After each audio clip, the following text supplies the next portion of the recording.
السلام عليكم ورحمة الله وبركاته.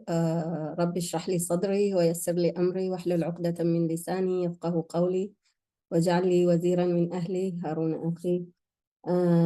اللهم علمنا ما لم نعلم وفهمنا ما لم نفهم واهدنا إلى الطريق الأقوم. Inshallah, today I'm going to give a small, it's a Tajweed kind of lecture. Just to identify some of the symbols that are used in the Quran. Okay, when we read the Quran, we come across a lot of symbols or signs, and all of these in the Quran, they mean something. So I just wanted to take you through them and probably also give you some extra words that we have to pay attention to while reading the Quran. So may Allah make this a beneficial lecture, inshallah. And whatever I'm going to discuss is with the Qira'at Hafs an Asim. And this is the Qira'at that this region is using mostly. Okay, so as an introduction to the Quran, we all know that the Quran came to the Prophet Muhammad sallallahu alaihi wasallam through Angel Gabriel. So the Prophet sallallahu alaihi wasallam received the wahi or received the Quran verbally or ilham. There are more than one way where the Prophet sallallahu alaihi wasallam received the Quran. However, when he transmitted it to his companions, he transmitted it verbally. So the companions of the Prophet sallallahu alaihi wasallam who were there, they heard it from the Prophet sallallahu alaihi wasallam verbally.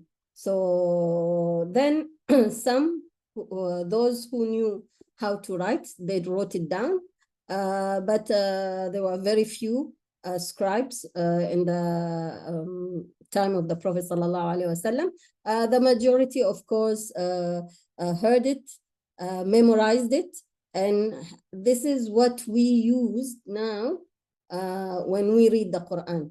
So the Quran is mainly because it was transmitted verbally from the Prophet sallallahu alaihi wasallam. Okay, and then it at the same time as the transmission is happening verbally, some wrote it and some memorized it. However, the way that the Quran was written, it was just written by letters, because the language of the Quran is Arabic. And the people at the time when they received the Quran, they received it in Arabic. And because Arabic was their mother tongue, okay, when they wrote the Quran, it was easy to read it.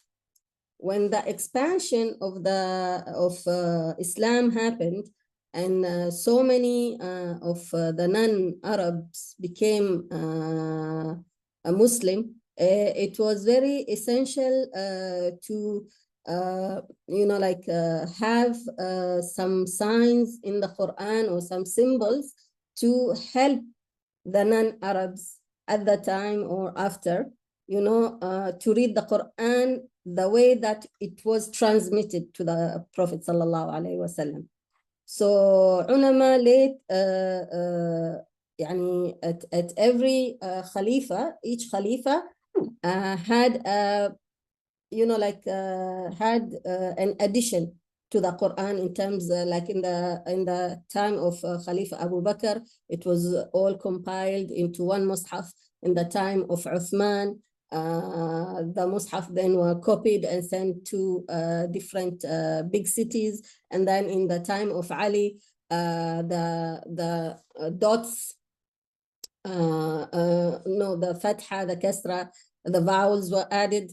And then later on in the time of the Abbasid Empire, they added the dots to distinguish between a noon, a ba, a ta, a tha, and so on. So until now, the ulama of Quran, they try to make the Quran easily read by Arabs and non-Arabs, and the way that we pronounce it should be the same way that it was transmitted to the Prophet sallallahu alaihi wasallam. So the verbal Quran is Quran.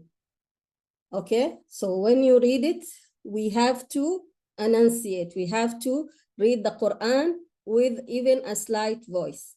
Okay, so the number one, like we say, most important thing is the riwayah. The riwayah is what we received since the Prophet sallallahu alaihi wasallam to date in terms of the transmission of the Quran from the Prophet to the Sahaba to the Tabi'een to the ulama until we received it today. So when we read the Quran, we have to read it and memorize it in front of someone who has come from that chain of narration or chain of reading or teaching the Quran. So because there are some words in the Quran, you cannot you cannot put any symbol to give you the sound. Okay, so we need to hear it from the muqra in order to mimic that sound, and we will come later on and we discuss them inshallah. So when we read the Quran, it has to be read face to face in front of a muqri who has the ijaza, who he got that ijaza from that chain of tawatur, the unbroken chain of reciters. Okay, this is very important. So the mushaf that we have today with all the symbols, they are trying to get us closer, okay, to the verbal recitation of the Quran. I think majority of us who read the Quran, we already know these symbols. So we know fatha. The fatha gives us the sound a. We know kasra. The kasra gives us the sound e. So in Arabic, there is no a, there is a. And then we have e, not a. And then we have u and not o. So a, e, and u. And these are the symbols of a, e, and u. Then we have sukun. So in some mushaf, you will see the sukun as a circle. And majority of the mushaf, it will come like this, like a small ha, the head. This at the beginning, they used they wrote sukun in this way to indicate the word khafif. So this was the head of the kha, but the dot is not put there. So this sukun is to indicate khafif. Okay, and now it's used for consonant sound of letters. So we have a, e, u, and then we have a, you know. So with the Arabs, of course, we don't have any letters that start with the sukun. Oh, I mean words that start with sukun. And when we have them, we always add a hamza. Like here, this is hamzatul wasl. You can see down here, hamzatul wasl is alif that is added to a word that starts with sukun. The symbol on the top of the hamzatul wasl, this means asad, a small sad. It comes from wasl and then sil, and then it just stopped at the sad letter. So this is this hamzatul wasl starts at the beginning of any word that starts with sukun. And because, as I said, the Arabs don't start any word with sukun, they always either try to add a hamza before, or the word before it, the last letter, they will make it a kasra. And this explains a lot of the Arab accents when they talk in English, for instance, and you hear that strong accent of, you know, sometimes they like take the word standard. Standard start with the s, In Arabic, you cannot have, so they will add like standard.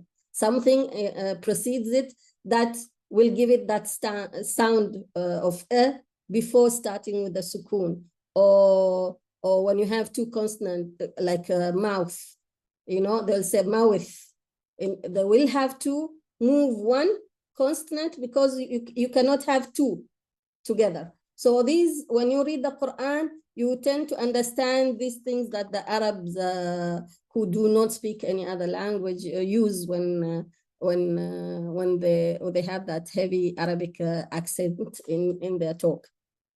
Okay, then we have the shadda. Of course, the shadda, it's a strength. It's a combination of two letters. The first letter will be two similar letters. The first letter will be a letter with sukun. The other one will be with either fatha or kasra or dhamma. But it's a combination of two letters. And we have to keep shadda in mind because it really helps with a lot of the reading in the Quran, especially when it comes to some rules of letters. Because in the Quran as well, every two letters, they have a relationship. Any two letters in the Arabic language has a relationship. Some of these letters, when you combine, when they are next to each other, they disappear. Some, when they are next to each other, they have to appear. Some, when they are next to each other, you have to fuse them or, you know, immerse them into one another. So all of this, again, are shown by the symbol of shadda, or the symbol, or when you take like Tajweed lesson, you will come to know what it means, okay? And then we have the tanween. The tanween, you can see two fatha on top of each other, or two kasra below each other, you know, below the letter, or the dhamma. And this is a combination of two letters. The first one with will be, you know, it's a sound. This tanween gives you the sound of noon sukun. So the first one, you will give it its proper haraka. So if it's a fatha, you'll say, let's say the letter a, you'll give it a, and then you have the second haraka is the letter noon sukun. So it will be an.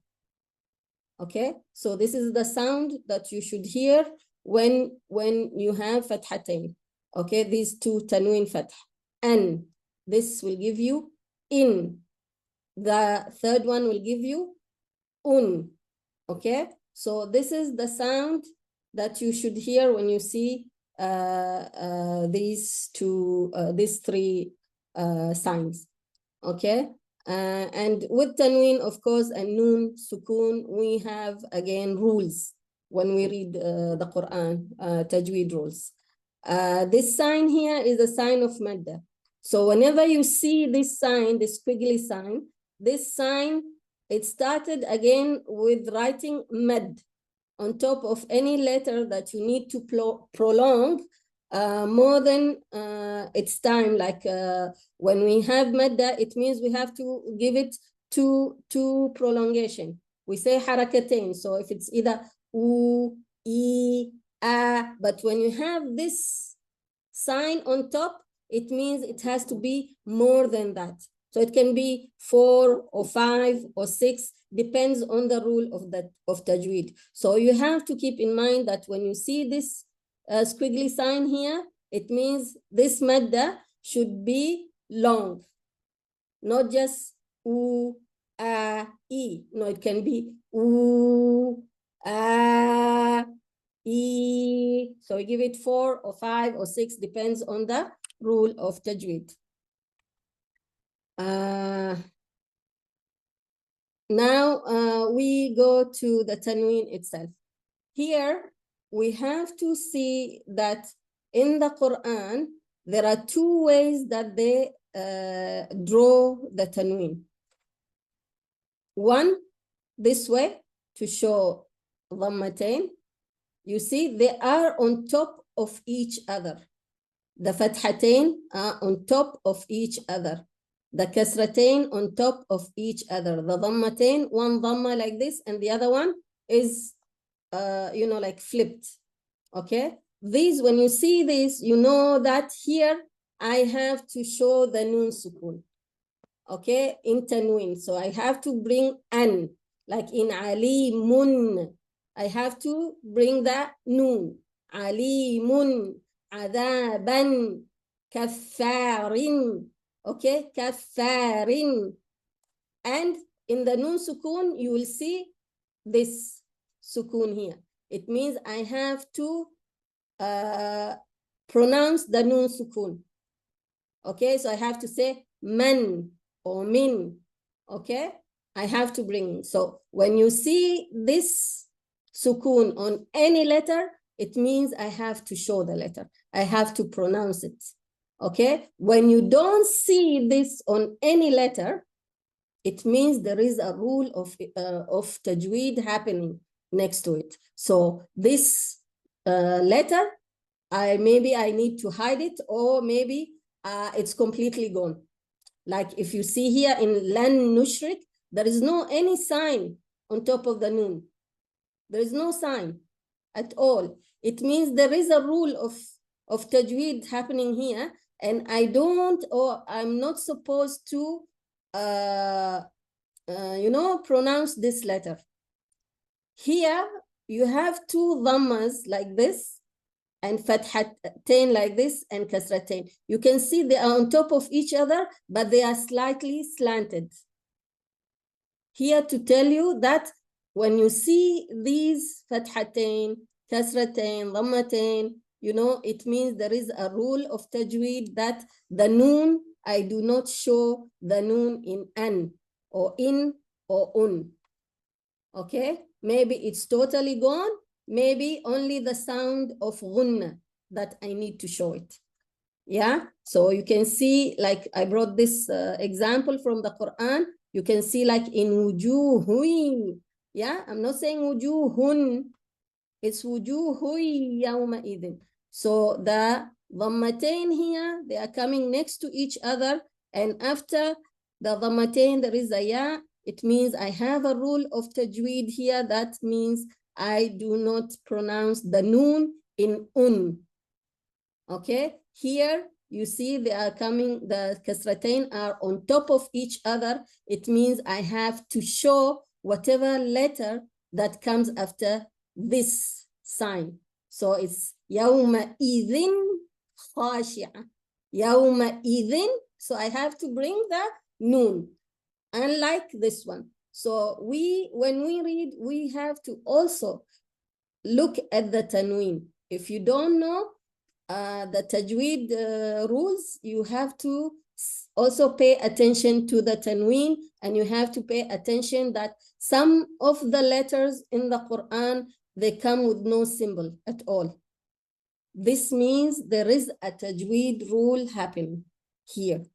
That can be anything, and you need to actually go to Quran school and learn tajweed, or through whatever platform you want, in order to know what are the rules. But I will bring some examples as we go, so we can pay attention when we read the Quran, because sometimes we read them wrongly, and we don't pay attention that actually these two letters, there is something happening there, and I'm not supposed to pronounce the letter before it. Okay? Now, this is a note in terms of tanween fath. Whenever we have tanween fath in any word, it always accompanied with a alif.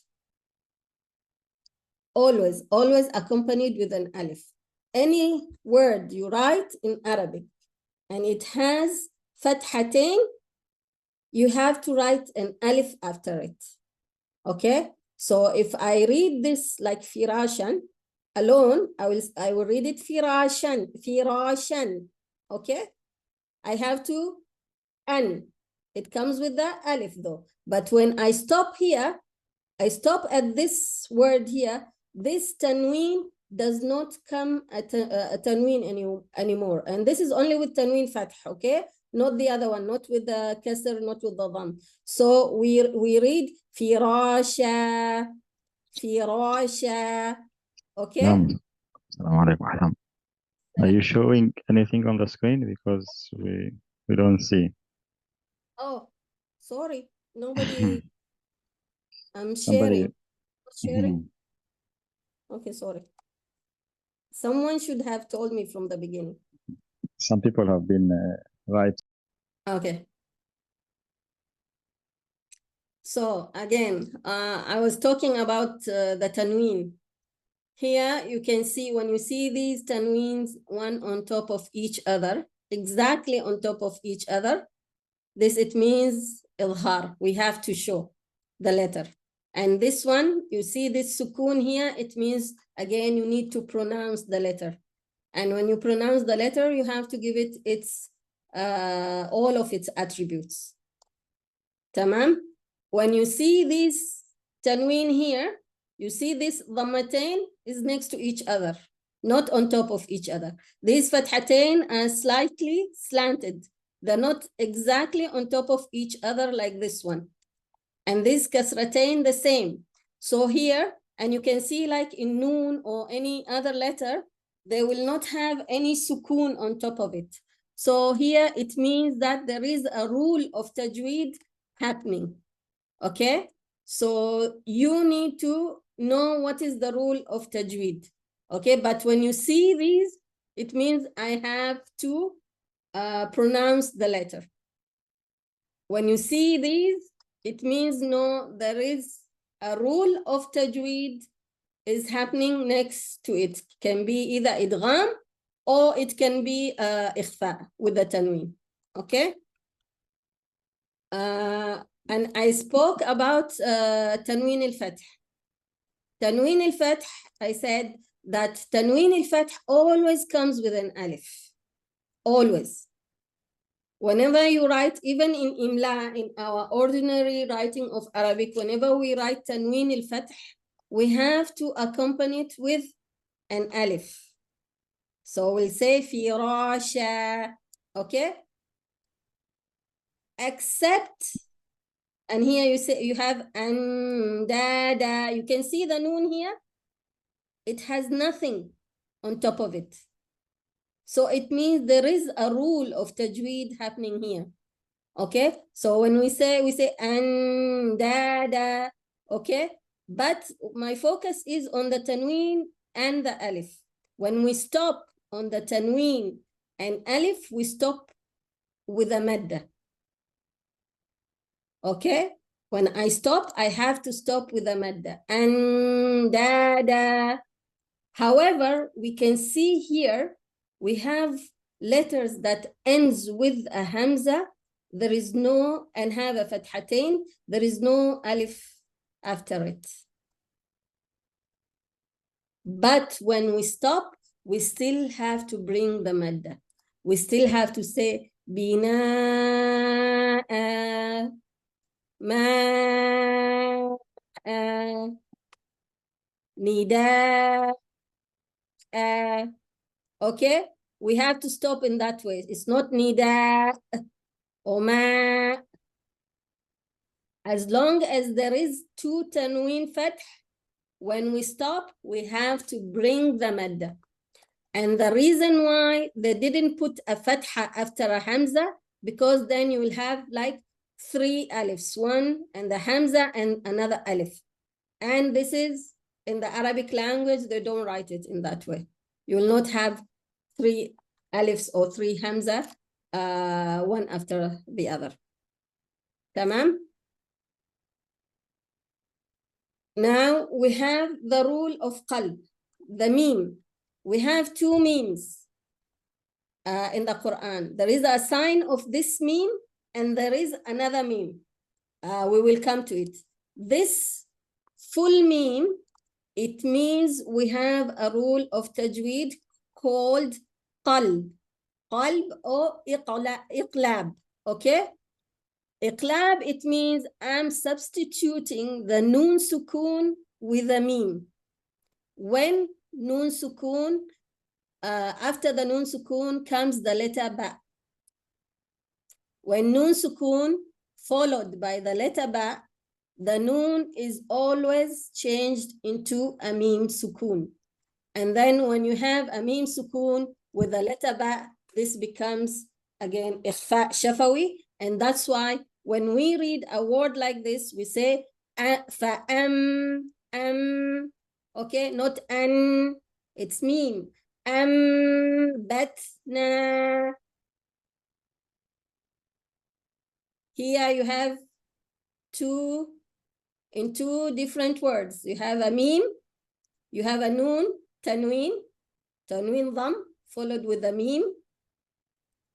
The noon has been changed into a mim because the tanween is followed by a ba. And we said every tanween has a noon sukoon in it.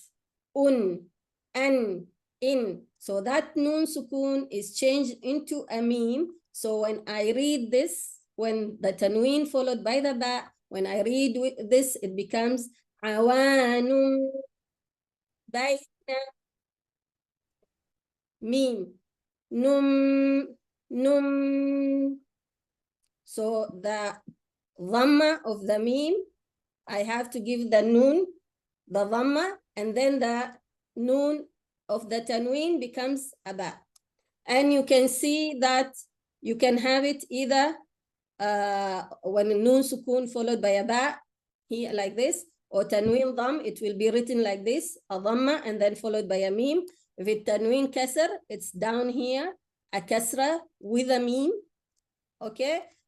Here a dhamma with a mim, and if you have a tanween fath, it will be a fatha with a mim. So whenever you see this full mim, it means I have to pronounce the mim sukoon instead of the noon sukoon. Mata'am bi. Okay? Next. The small letters of mad. We know that in the Qur'an, we have mad alif, mad waw, and mad ya. And usually when you have a waw sukoon preceded by a dhamma, this becomes mad waw. When you have an alif preceded with a fatha, this becomes mad alif. When you have a ya sukoon preceded with a kasra, this becomes mad kasra. So we say khabir, ma. Here I prolong it ziyada because there is another rule of mad happening here. إذ تصعدون. Okay? So when you see this, it means you have to, this is a madda. Now, sometimes they will not write it in this format. They will write a small madda here. You can see in ilafihim, this is a small madda. This is mad ya. It means when I read it, I have to say ilafihim, not ilafihim. I have to bring the madda here. Ilafihim.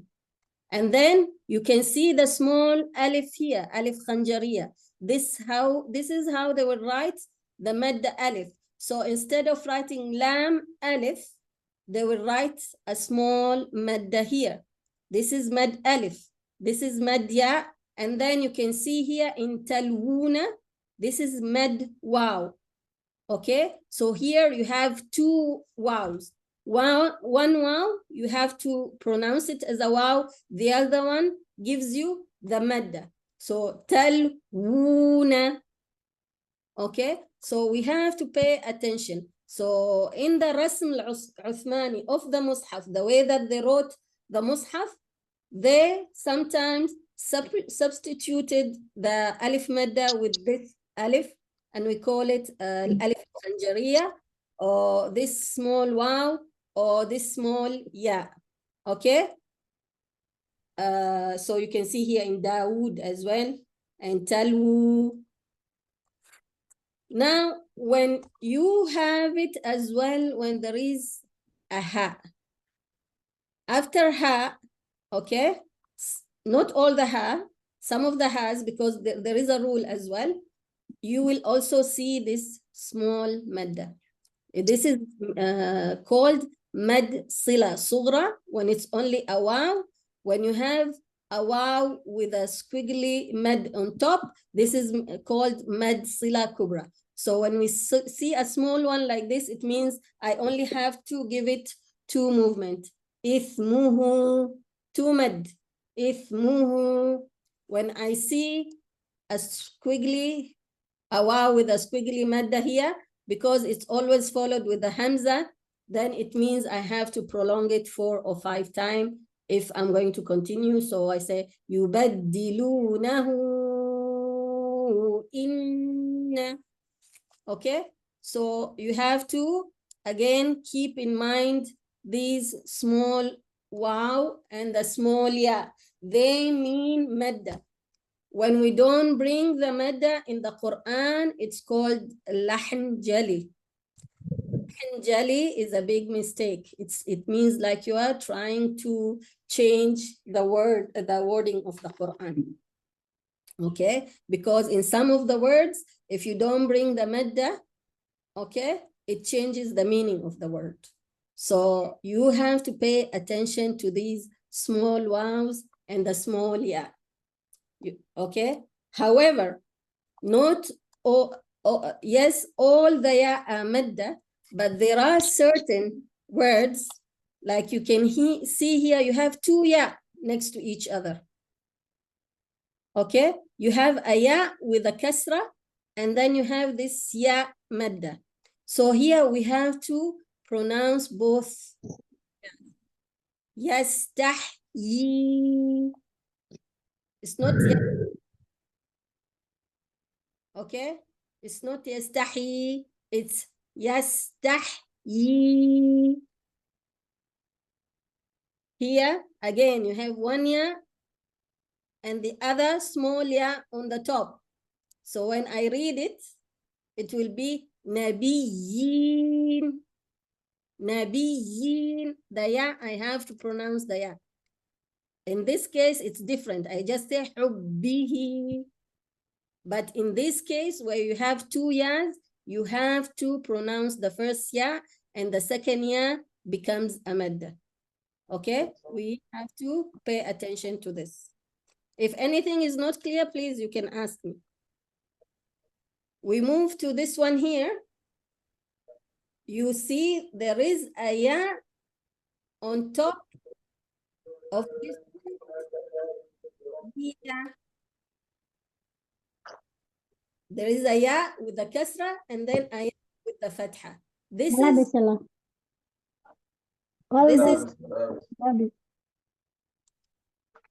sorry. Someone was talking. Stop sharing. I don't know what I did. No, we can still see it. It stopped sharing on my side. I cannot see my own slide.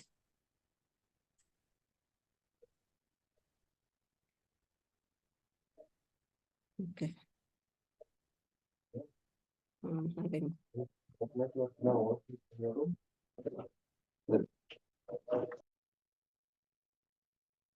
Sorry, I have to stop it again and then share it.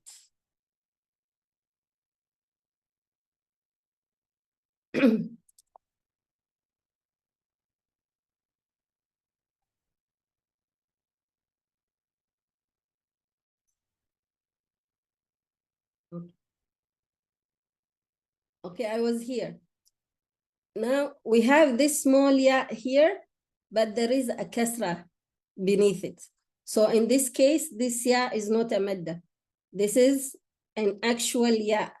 So we say linuhyiya. It's two yas, one here and one here.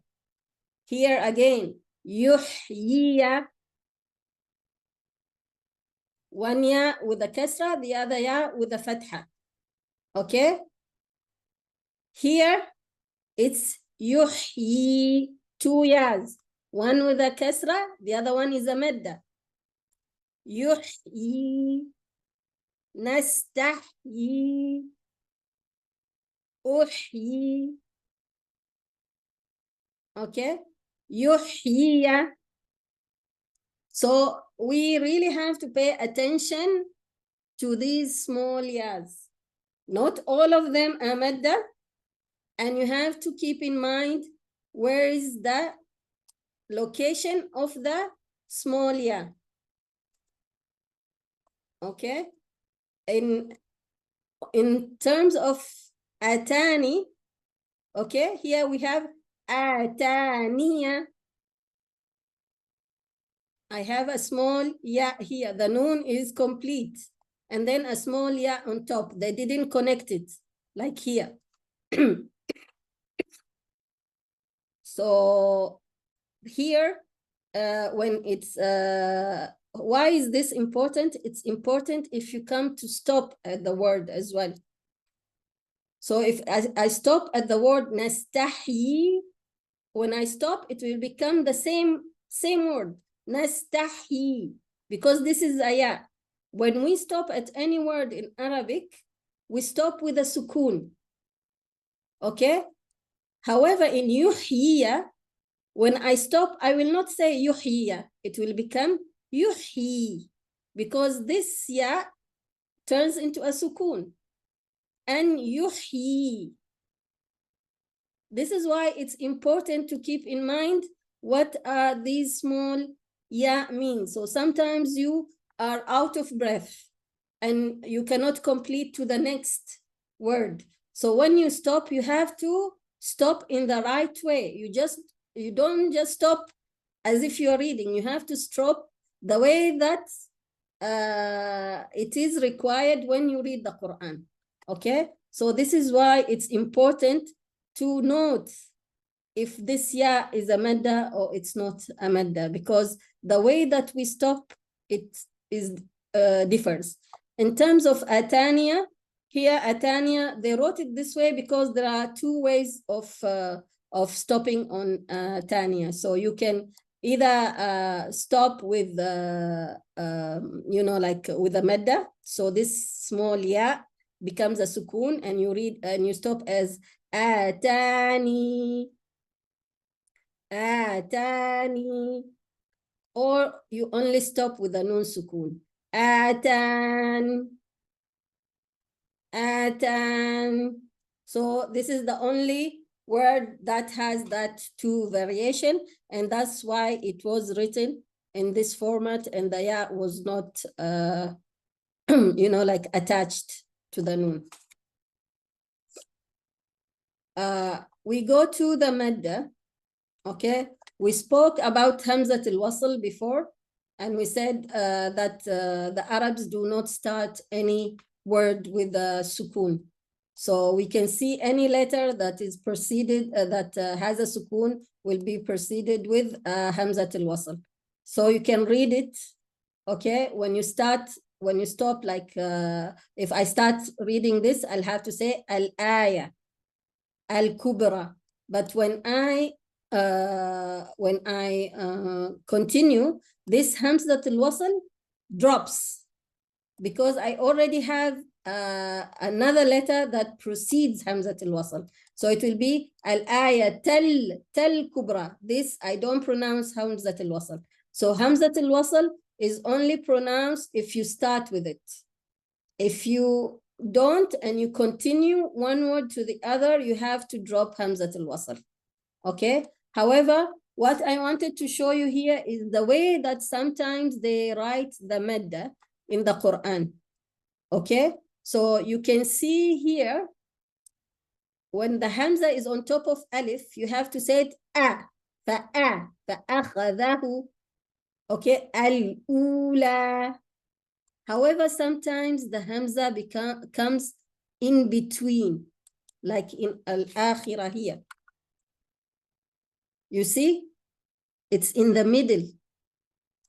Ayah, it's in the middle. It's not on top of the alif. So this indicates that there is a madda here. So when I read here, I don't say al-akhirah. I don't say akhirah. I say al-akhirah. There is a hamza followed by the alif. This is called mad badal. Okay, like you can see Adam here, Adama, there is a Hamza followed by Alif. So this is how they write it when it's Lam Alif. The Hamza will be in between the Lam and the Alif. Okay, here Al-Aya, the Hamza is between the Lam and Alif. Okay, again, when we look at Ambiuni, the Hamza, then comes the Madda. It's not like this one. Ha-u, ha-u. This Ambiu, there is a difference. This Hamza is not on top of the Waw. This Hamza is before the Waw. Okay, so when we read this, you should give it a madda of 2. Ambiuni. But when we read this, there is no madda on the Waw. The Hamza is madmuma. Ha-u. Same here. There is a Hamza before the Waw. Bari'un.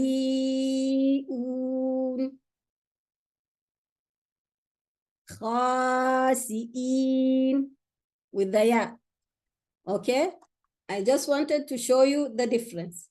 There is this Hamza between Lam Alif. It means there is a madda. Hamza before the Waw in a way like this, it means there is a madda. Okay, so we have to pay attention. Hamza on top of the Waw, this is just a Hamza. Hamza on top of a Ya is just a Hamza. It's the way that they wrote the Quran at the time. Okay, there is Qa'idat al-Ibdal or this, they will write the Hamza on top of the Waw. Okay, or on top of the Ya, or on top of the Alif, as we all know. But we have to pay attention on the location of the Hamza when we read, because sometimes it is a madda and not just a Hamza. The small sin. In the Quran, we have 4 places in the Quran where we see this small sin on top of the Sad. This is because at the time, the word can be pronounced with a sin and can be pronounced with the Sad, depending on the lahja, the accent of the person that's or the Arabs at the time. Okay, so when we see sin on top of the Sad, this is a sin. So it's better to pronounce it as sin. So you can, it's better to pronounce it as a sin. When you see a sin below the Sad, then this is a Sad. It's not a sin. Okay, when it's on the top here, like basta, we don't say bas. We don't say bas, it's bas, basta, yabsutu, sin, okay? But here it's al-musa, al-musaytirun. When the sin is at the bottom, it's a sad. When the sin is at the top, it's a sin, okay? We come to the symbol of sujood, okay? There are almost like 15 positions in the Quran where God asks us to perform sujood, sajdat al-tilawa. Okay, so usually where the order of the sajda happens, you will see the line on top. Okay, يَخِرُّونَ لِلْأَذْقَانِ سُجَّدًا. You have to prostrate. So you will not stop here. You will continue until the mark of the sajda. When you reach there, then you perform sajdat tilawa. Okay, the place where it indicates you have to do a sajda, it will be with a line. However, you don't stop there. You continue the ayah until you see the mark of the sajda. That is where you have to stop. and do sujood al-tilawa. Okay? We have the dark dot here. So this is like a circle, but it's not an empty circle. Okay? It's a dark circle. When you see these dark circles, it means there is, this word is not pronounced the way it's written. Okay? It means that we have to pronounce it differently. And that's why I said the riwayah of the Quran or the verbal is more important than the writing, because here you have a hamza followed by another hamza, alif. Okay? But when we read this, we don't read it as because you already have hamza and ain. It's a little bit mouthful. It's a little bit harder to pronounce. Okay, so riwayatan, the way that the Prophet sallallahu alaihi wasallam read this word, it was with tasheel al-hamza. So we say a'jami, not a'jami, a'jami. Okay, a'jamiyun. This is how you read this word.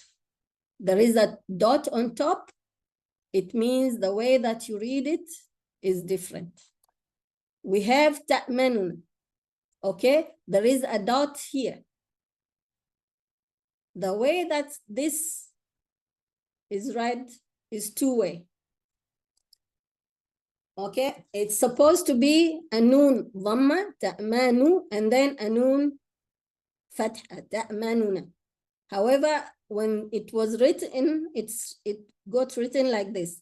But the way that we pronounce here, we can either do and give this first noon a small dhamma, and then we do the next noon. So we say ta'manuna, ta'manuna, ta'manuna.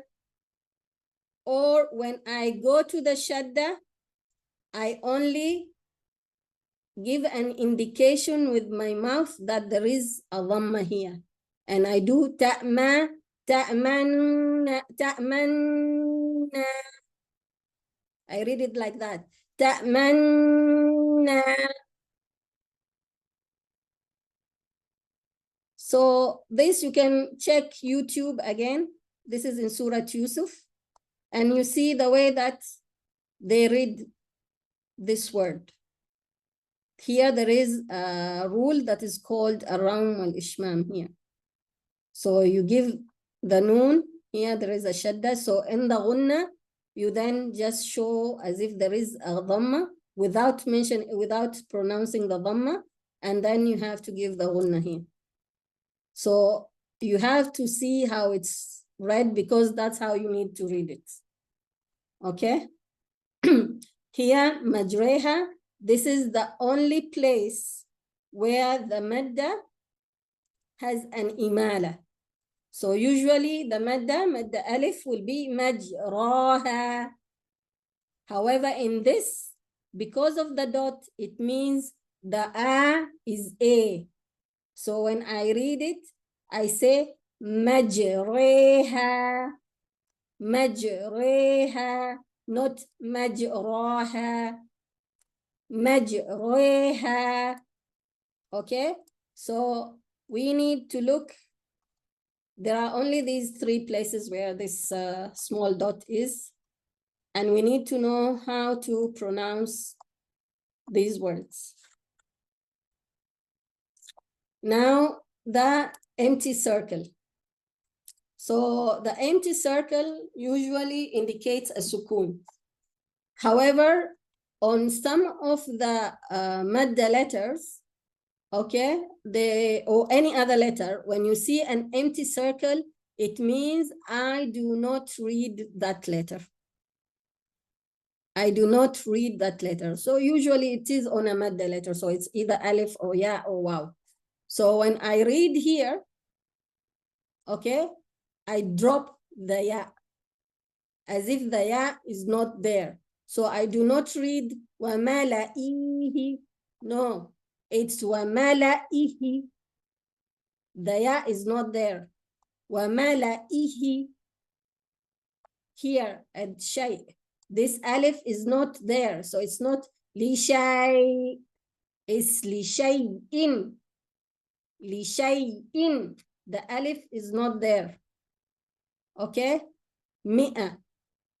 The alif is not there. Mi'a. Not ma, mi'a. I don't know how you read it. It's mi'a. Okay?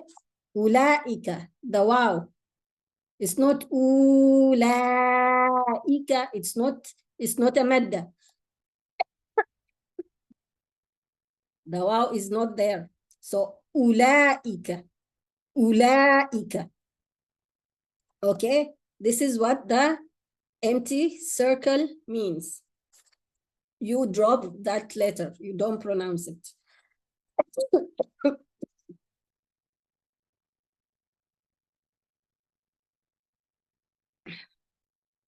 We have this other circle. It's like, it is like an egg called a sufr al-mustadira. It's different from this one. There are 7 letters or words in the Quran that they have this alif. It's called al-alifat al-sab'a because there are only 7 words. When you see this alif, it means when I stop, I bring the alif. It's a madda. But when I continue, I drop the alif. I have to drop it. I don't pronounce it as a madda. So here it will not be qawarira, qawarira. When I stop, I say qawarira. When I continue, qawarira, qawarira. And this qawarira only. This circle is only on the first qawarira, not on the second. Okay? This circle is different from this circle. You have salasila, same thing. You can either say salasila when you stop or salasila wa'a. Salasila wa'a when you continue. You drop the alif.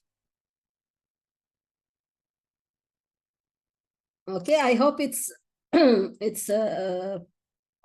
it's obvious or you can understand what I mean. So when you see this circle, it means when I stop, I have to bring the madda. وَتَظُنُّونَ بِاللَّهِ الظُّنُونَ. When I stop, when I continue, if I'm going to continue with the word next to it, I drop the madda. It's called al-alif al-mustadira wa alifat al-sab'a. Okay? It's in qawarira, salasila, dhununa, rasula, sabila here. And this we see a lot of ana. So I don't say فَقَالَ أَنَا رَبُّكُمُ الْأَعْلَى. No, it's أَنَا رَبُّكُمُ الْأَعْلَى. It's not أَنَا رَبُّكُمُ الْأَعْلَى. Okay? You drop the alif. This is very common. This ana is very common. So when you read it, it's أَنَا رَبُّكُمُ الْأَعْلَى. It's not أَنَا. There is no madda. This madda is dropped when you continue, and if you stop on ana, then you bring it. You say ana, but if you continue, it's anara, as if it's not there. Here, lakinna as well. If I stop at lakinna, it's lakinna.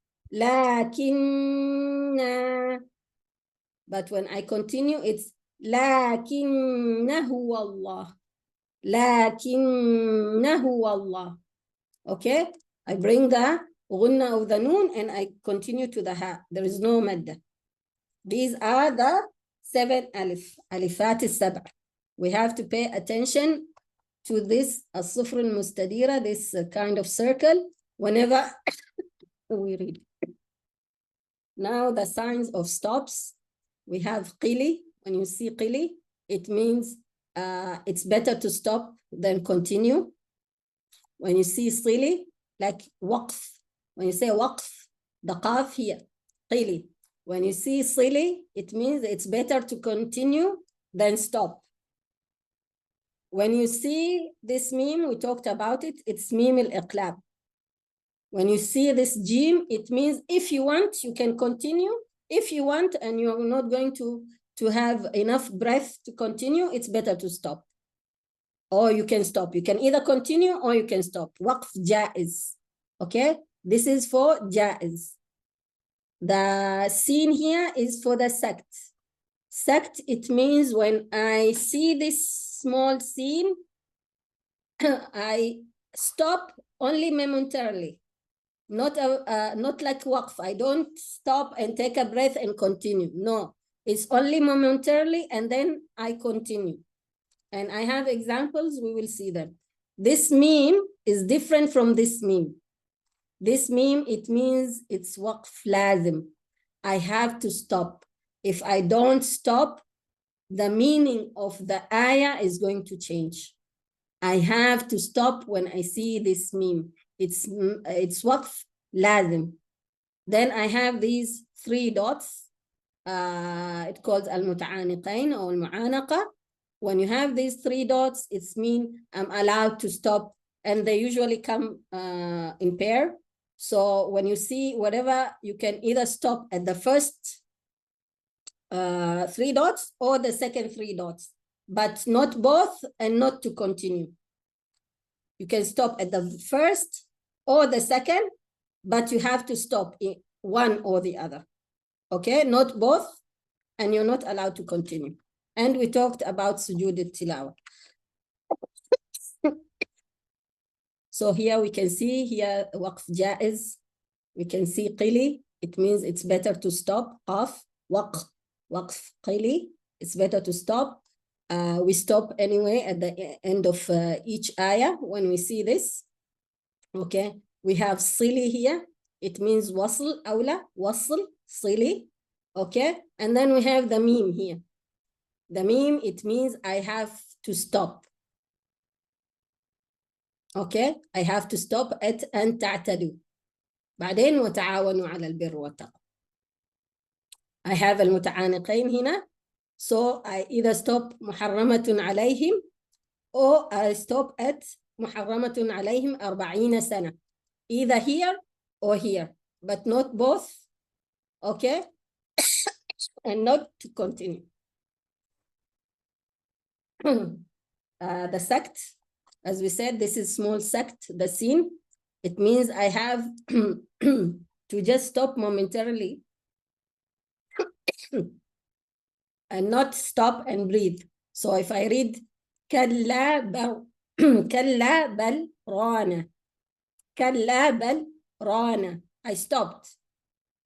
I don't continue. I have to stop. وقيل من راق. I didn't take a breath. It was not a long breath. It was not a long stop. It was just a momentarily. So وقيل من راق. Okay, and we have sect jaiz and we have sect wajib. So there are sects that you can, if you can bring or not bring, but there are sects that you have to bring them. You have to stop. Okay, so you can see here there are only 6 sects in the Quran. You have 1, 2, 3, 4, 5 here. And the second, the last sect is when you read Surah Al-Anfal followed by Surah Al-Tawbah, because there is no Bismillah there. Then at least you have to stop momentarily and then continue, because there is no Basmala. You don't say Bismillah. So you have to indicate that Surah Al-Anfal has ended and you're starting Bara'ah, Surah Al-Tawbah. Then we have these two words. Okay, there are more than this, but I'm showing you these 2 examples. When you have Hamzat Wasl, we said we put Hamzat al-Wasl because the Arabs do not start with the Sukun. So here there is a Hamzat al-Wasl and then there is a Hamza on top of a waw. Here there is a Hamzat al-Wasl and there is a hamza on top of the ya. So if I start with this word, I will not say u'tumina. The hamza is dropped and it becomes a waw. So I read it as u'tumina. Okay? The hamza, because there are two hamzas, hamzatul wasl and this hamza. Okay? So this hamza is sukun. In this case, if I'm going to start with this word, I drop the hamza and I keep the waw. So it becomes utumina. That's how I will start reading this word. But if I'm going to continue, then alladhi tumina amanatah, because you don't read the first hamza. Alladhi tumina amanatah. Okay? Here, I have two hamza, hamza wasl, and the hamza sukun. This is onaya. So I drop the hamza. If I start here, it becomes ituni. That's how I read it. Ituni, not ituni. It's ituni. If I continue from the first, as-samawati tuni. But if I start with this word, that's how you read it. You drop the hamza, the second hamza, and you keep the ya. So it becomes ituni. This one, I drop the hamza and I keep the waw, utumina. Okay? Sorry, I'm going on to some tajweed rules, but it's just something that you have to keep in mind when you read the Quran. And this, you will not get it just by reading the Quran. You need to read it in front of someone, okay, who knows or has an ijaza, because he's the only one that is going to tell you these rules. This you will not get them by just not reading the Quran in front of anybody. Because as I said, the riwayah is different. The verbal recitation is different from the written. The ulama are trying their best to make the Quran, the way that we read the Quran, is similar to how it was revealed to the Prophet sallallahu alaihi wasallam. But you cannot do everything with pen and paper. So listening, this is how you perfect the reading of the Quran. Here, al-ism. We have to keep in mind when we see al-ism. You can see here, there is no hamza. Because ism, it always starts with hamza wasl. Okay? There is no hamza here. So when I read this ayah here, okay, it's bi'sali, bi'salisma. There is no hamza. You drop hamzatul wasl. We said when you continue, hamzatul wasl are dropped. So you don't pronounce them. So when I read here, bi'salisma, not bi'salisma. Bi'salisma, or ismu, sorry. Bi'salismu. Bi'salismu. We don't pronounce the hamza in ism. Here in sabbihisma, sabbihisma, not sabbih isma. No, it's sabbihisma, sabbihisma. The hamza is dropped. A lot of people do this mistake. So we really have to pay attention when we see this one. Okay? Same thing as al-aika. This is, aika is a tree that people used to worship. Some of the people used to worship, okay? So usually it will be written like this, al-aika. You see? Al-aika. But there are two places that it's written like this, with the lam, sukun and the hamza here. But when I read it, I will read it the same. Ashabul aika. Ashabul aika. Okay, if I start with this, then I have to bring a hamzat al-wasl because the Arab do not start with the sukun. So again, I will put an alif here and read it as al-aika. Okay, this is قراءة حفص. Okay, al-aika عن طريق الشاطبية. Okay, al-aika. The way that it's written is different, but how you pronounce it, if you continue or you stop, is the same. Okay. Now, al-ibdal.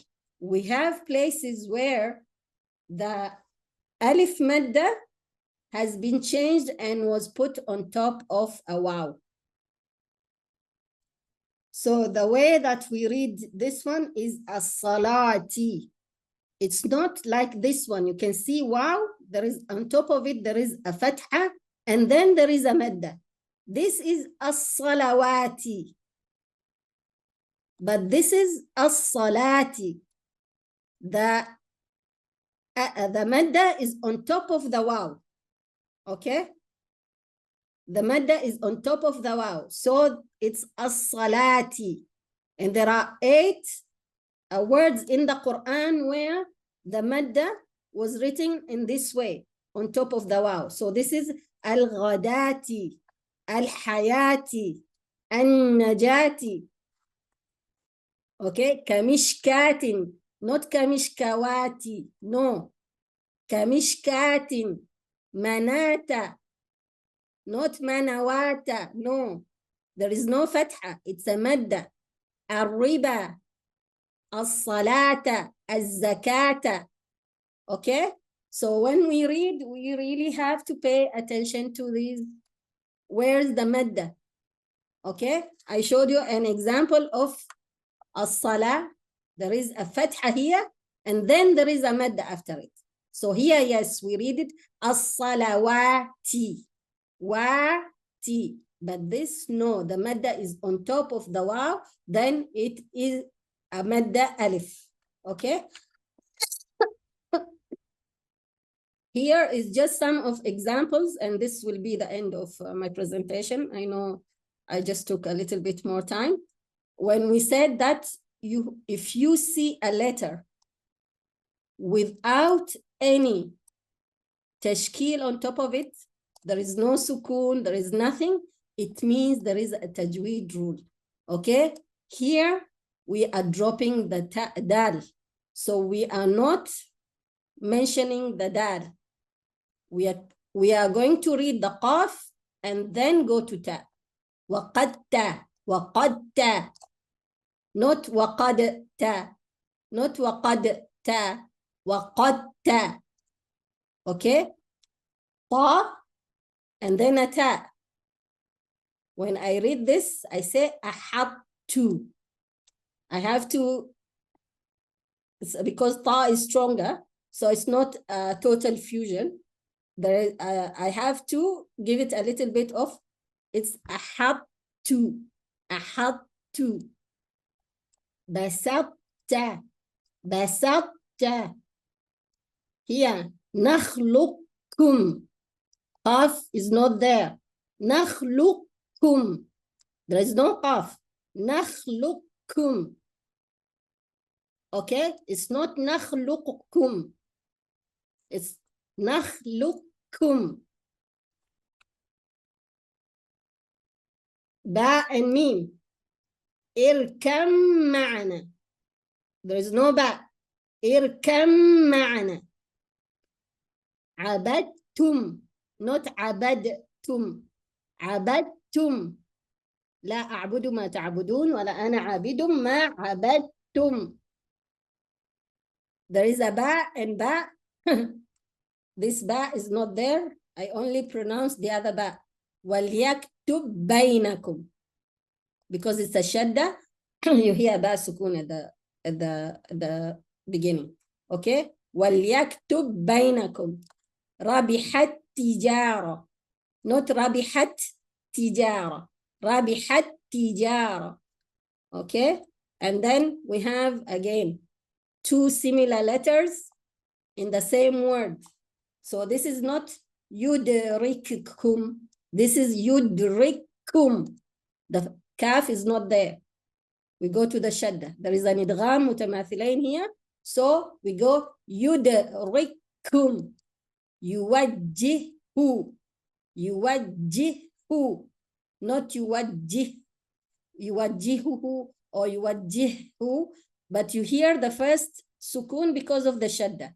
Okay? Yuwajjihu. Here, yukrihun. Yukrihun. Okay? So whenever we see a letter with nothing on top, it means, and especially if there is a shadda after it, it means you drop this letter and you just go to the next letter. Okay? I've given you those examples. So you drop the dal, you go straight to the ta. Okay, you drop the meme, you go straight to the ba, straight to the meme. There is a shadda here. It means there is a dgham here. So you drop this ba, you go straight to the meme. Same here. Okay, and there are other إِذْ ظَلَمُوا and other وَقَدْ تَعْلَمُونَ. There are other words like that. So you have to pay attention. In the Quran, when you see a letter with nothing on top of it, it means there is a rule of idgham. There is a rule. And if you see a shadda after it, then it means there is a rule of idgham. Then I totally drop that letter and I go to the next one. And that's it. This is the end of my presentation. And sorry for the technical problems before. I hope it was not confusing. I hope if even you take one thing out of this, or two things at least, it will help you when you read the Quran. I put the symbols and I tried to add things that people maybe will not pay attention to. If you read the Quran, you really have to read it in front of someone who has an ijaza Qur'aniya in order to show you these mistakes, because these things we will not know them if we don't go to Tajweed, or if we don't, even if I don't know Tajweed, I just listen to the Quran and I try to mimic, but you have to read it in front of someone who already knows how to read the Quran. That's how you will know these, especially these smaller things that we don't pay attention to, because whatever mistake you do in the Quran, okay, it becomes a lahin. When it's a lahin, if you know, then you get a dhanb. If you don't know, then it doesn't excuse you. It means you need to go and learn. Okay, and thank you very much for attending. And if anyone has a question, they can ask. If you need the set of presentation, I can send it to you as well.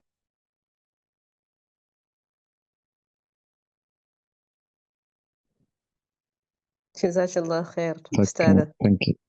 Thank you very much. Yeah. Okay. السلام عليكم. عليكم السلام ورحمة الله. جزاك الله خير حبيبتي أحلام على الدرس. بس أنا كان عندي ملاحظة بسيطة. إحنا أمرنا في القرآن الكريم بتعلم التجويد، ورتل القرآن ترتيلا. يمكن أحيانا إحنا كأشخاص نستصعب إن إحنا ندرس التجويد، لكن لما ندخل في هذا يعني الطريق ونشوف إنه إحنا قراءاتنا أحيانا تكون أصلا للأسف الشديد خطأ. كيف نقرأ القرآن وإحنا على بالنا إن إحنا قاعدين نقرأ صح، بس للأسف الشديد نكون واجد نغلط في قراءاتنا. يعني أنصح كل حد فينا, I urge everybody in this audience to start learning the Tajweed, and that was يعني directed by Allah when he said ورتل القرآن ترتيلا. وجزاك الله خيرا حبيبتي أحلام. This is only something I have to add. Thank you. Yeah, I mean, some people maybe they don't understand the rules, but you can listen to muqri'in, especially those muqri'in who read slowly, and you can follow. Okay, because as I said, this Quran was يعني it was revealed to Prophet Muhammad, and Prophet Muhammad, he like he transmitted it verbally. So it's by hearing, by listening. So we can listen also to other people who read the Quran in a slow way in order to get the tajweed from there. And you just mimic the way that he reads. Okay, you don't understand the rules of the tajweed, or it's very difficult for me, but by listening, you can also mimic the way that they read. If you don't understand a word or you don't know how, there are so many forms in the internet, YouTube, podcasts, apps, you know, people, you can use so many things in order to learn the correct way of reading the Quran, because it doesn't exempt us. It's not an excuse that I do not know how to read Arabic, or I do not know how to read it in a right way. That you can see how much effort was put in the Quran in order for us to read it the same way that it was revealed. Now we have so many masahif with colors also, color coding, yeah, with writing on top to tell you this is here, there is idgham, here there is iqlab, there is qalb, there is izhar, there is this. You know, you can buy any of those masahif in order to help you read. Okay, and any efforts and time you put in the Quran, it will always bring you barakah in one way or the other, and you get rewarded for it.